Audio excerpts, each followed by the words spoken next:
আসসালামু আলাইকুম everyone, welcome back to my channel. আজকে সকালবেলায় ঢাকার উদ্দেশ্যে রওনা দিয়ে দিলাম, কারণ আম্মু একটু চোখে সমস্যা হয়েছে, যার কারণে ডাক্তার দেখানোর জন্য আমরা ঢাকায় চলে যেতেছি। আমি কিন্তু আবার নাইট ডিউটি করছিলাম, নাইট ডিউটি করে তারপরে সকালবেলায় রওনা দিলাম ঢাকার উদ্দেশ্যে। তো দেখতে দেখতে আমরা ঢাকা গিয়ে পৌঁছাই। তারপর অটোরিকশা করে আমরা চলে যাই green road vision eye care হসপিটালে। তারপর সিরিয়ালে বসেছিলাম অনেকক্ষণ। তারপর আম্মুর সিরিয়াল আসে, কিন্তু আম্মুর ডাক্তার বলে যে একটু সমস্যা, ডাক্তার বলে যে একটু সমস্যা হয়েছে, ইঞ্জেকশন দিতে হবে।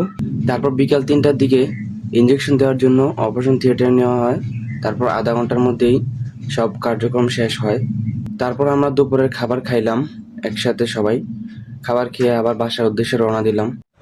হাই বন্ধুরা, কি অবস্থা সবার? তো বন্ধুরা, ঢাকা থেকে আস্তে আস্তে প্রায় 7টা বেজে গেছে। তো আসলে আম্মুর চোখে একটু সমস্যা হয়েছিল। 2019 সালে একটা সমস্যা হয়েছিল, তখন চিকিৎসা করা হয়েছিল।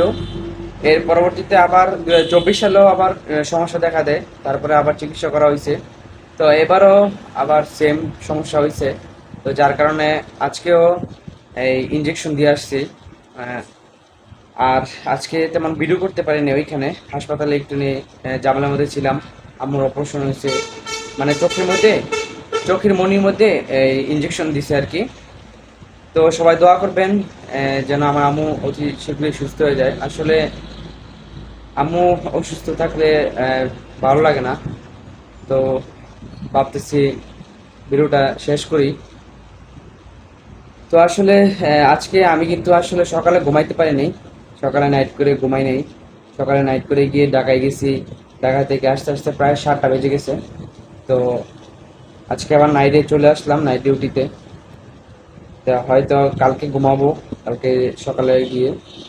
তো সবাই আমার জন্য দোয়া করবেন, আমার আম্মুর জন্য দোয়া করবেন। আর ভিডিওটা এখানে বিদায় নেই, সবাই ভালো থাকেন, আল্লাহ হাফেজ।